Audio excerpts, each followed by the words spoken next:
For as long as I can remember, I've loved detectives.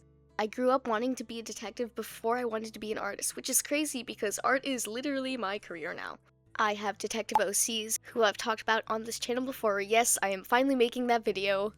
That leads me to today where I'll be redesigning and reinterpreting Sherlock Holmes, but with my own characters and a couple twists along the way. And so viewers, let me introduce you to Postmortem on Baker Street, a retelling of Sherlock Holmes. But before we begin, hello, my name is Mari or mariibean. I do lots of character designs and art videos on this channel, so if you like what you see, I'd really appreciate a like and subscribe. And now back to the video. But first we have to go all the way back to the start, so let's rewind. Almost a year ago, I made this art for my character design assignment.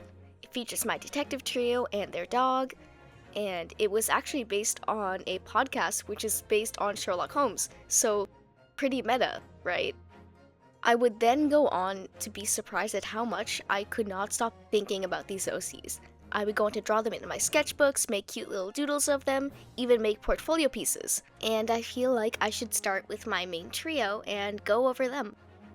So Rumi, or Rowan, as his name has now been changed, is one of my favorites. He is the Sherlock of this trio. He's really stubborn, very logical, and extremely observant, as a detective should be.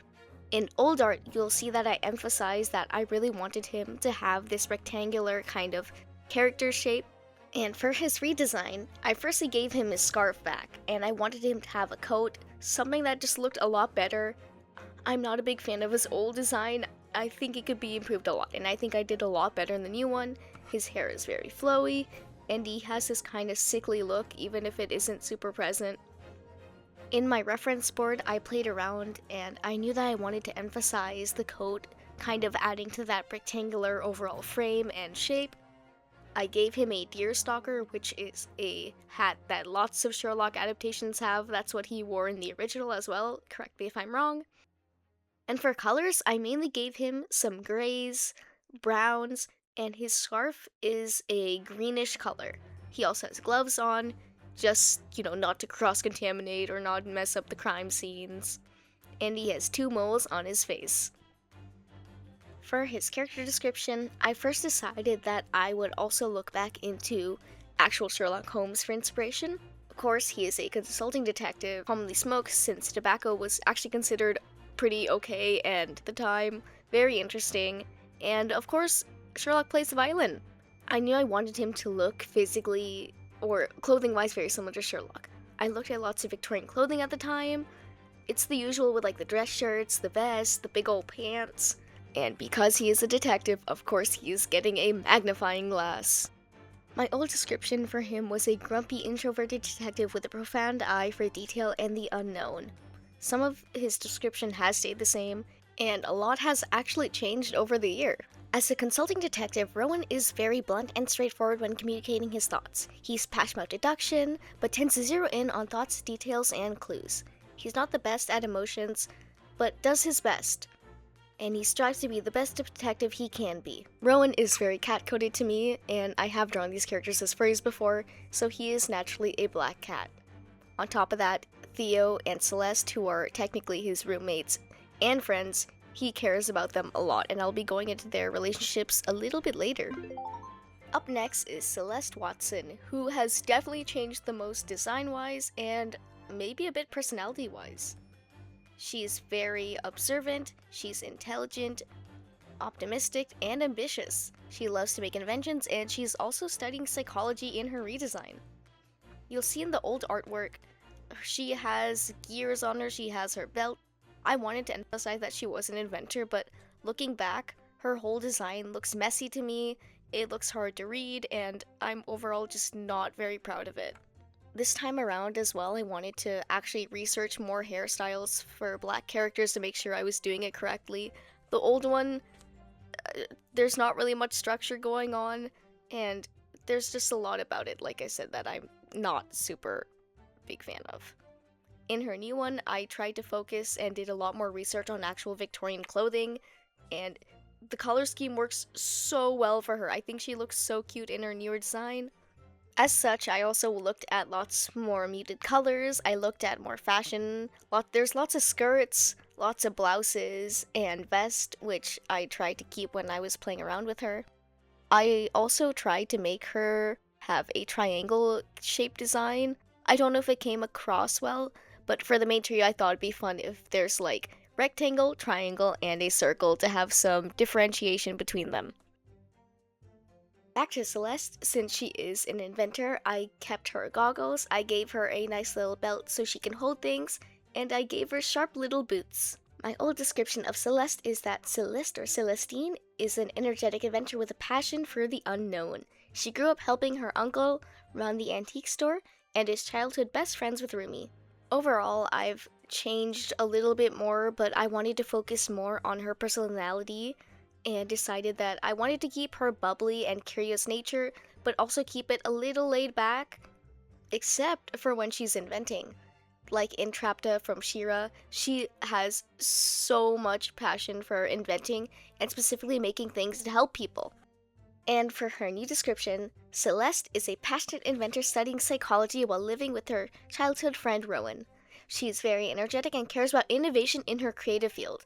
Though she can get tunnel visioned, similar to Rowan, studying psychology allows her to zero in on human emotions when on cases. On top of that, she prides herself on her multifunctional umbrella invention, which is also a little umbrella smoke gun. Overall, for the future, I'd like to focus more on her workspace, more about her actual inventions, and maybe even go more into her motives. I'd love to also explore what she's like when she's solving cases with Rowan and Theo. On top of that, she is very, very close with Rowan. They are both childhood best friends, like I keep iterating. And on top of that, she is the Watson of this story. And I think it's funny because it throws people off, because Theo, who we'll be looking at very soon, visually looks like other Watson adaptations and interpretations. He's short, he's stubby, he has the little bowler hat. But I wanted to flip this on his head. I was looking a lot at Sherlock Holmes adaptations while doing research, and the only one that I can think of on the top of my head that has Watson as a female character is Elementary, and I actually watched a bit of it. I thought it was pretty fun. She and Theo can get along pretty well. I feel like they both have a passion when it comes to making sure they're taking care of people, both in their own fields and together. As for Celeste's animal assignment, she gives a borzoi dog, the ones with the really long nose. I like those ones a lot. Moving on to last but not least, Theo Hudson, who is the final addition to this trio. Theo was originally supposed to be a doctor, and he is still involved in the medical field. In his old design, which I actually really like, I think his face looks amazing. I like that he has a cute little hat, but I have changed it, and I think the anatomy at the bottom especially just does not look good. He has these big old chunky boots. I did change his hat for a bowler hat, which I much prefer, and I also gave him some muted colors, kept the little handkerchief in the neck. I made it red so it looks like a heart, which is funny because he is a very kind person, and he is once again involved in the medical field. In my old description, Theo or Theodore comes from a wealthy family. He's grown up sheltered, he's naive about a lot of aspects of life, and is known to be a clumsy doctor. I've since then changed a lot about him. Dropping out of university, Theo finds himself rather lost. His family sets him up with a shared flat, and while Theo is non-confrontational, clumsy, and very empathetic, he loves to help people, above all else. Still being able to work, he does some jobs from home, and uses his medicinal knowledge to assist. His knowledge of a human anatomy helps a lot when they're investigating cases, and on top of that, he finds that the structure that he gets investigating with Celeste and Rowan helps him a lot more than university did. Design-wise, I decided for Theo I wanted to emphasize rounder shapes. I wanted him to have a slightly bigger build, and looking at the art, I think I can definitely push this more, so that'll be my job for next time. And while I do need to work on props for this assignment, I'm going to be working on a cane that he likes to carry around. Maybe I'll give it a fun little design. And of course, he needs his medicine bag. Lots of Victorian medicine bags, when I was doing research, actually have a lot of really nice components and areas to like store bottles and, medicine, of course. And I really like the way they look, so I'm going to be drawing that for one of his props.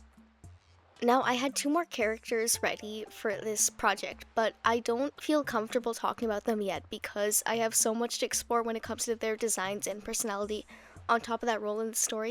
So instead, we'll just be talking about these three and specifically now their relationships to each other. Character acting is, again, the act of bringing these characters to life, exploring their personality, their habits, the way they act around others, the way they act alone. So I'm going to be starting off with Rowan, who, like I said before, is very logical, he's cold, a bit closed off, but when it comes to people he's closer with, he tends to open up a bit more. He allows himself to be a little more relaxed. I find that he'd probably be a little bit more open with his process and quirks compared to when he's in a more professional setting, like when he's actually doing a job. When it comes to Celeste, I find that she is a very energetic character, like I said before. She gets really tunnel visioned when it comes to her creative process, and that's more often alone or with Theo and Rowan. Otherwise, I feel like she doesn't really talk about her process and what it's like for her because it's so personal. When she's doing cases, she studied psychology,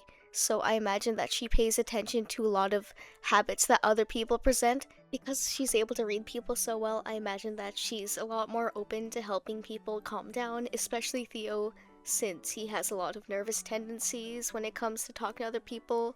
He is very non-confrontational, so I imagine he doesn't really hold up well when people try to start something. It's very reassuring.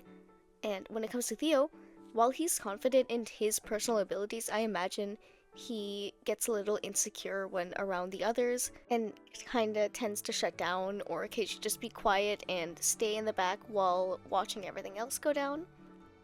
Overall, they all have their own issues and quirks, and a lot of it is really awesome because they get to balance and depend on each other. I'd love to talk more about these OCs since I have so far to go and I really want to develop them more for myself and others. I've made animatics with them. I'd love to make merch with them someday, but if you guys do have any questions, feel free to send them below. I'd love to answer. And hopefully the next time I'm back, I'll be going over the villains and antagonists of the story, some more lore, more props and character things. That's unfortunately all I have for now since this is an active character design project for my class, and I'm gonna have to be drawing a lot. I'll probably be making more videos and content about these characters because I care about them a lot, and I really want to make a digital sketchbook about them in the future as well, hopefully. I have commissions open, I have Ko-Fi, I have Throne, if you want to support me. Otherwise, thank you for watching, thank you for the fan art and support as usual, and have an amazing day. Bye-bye!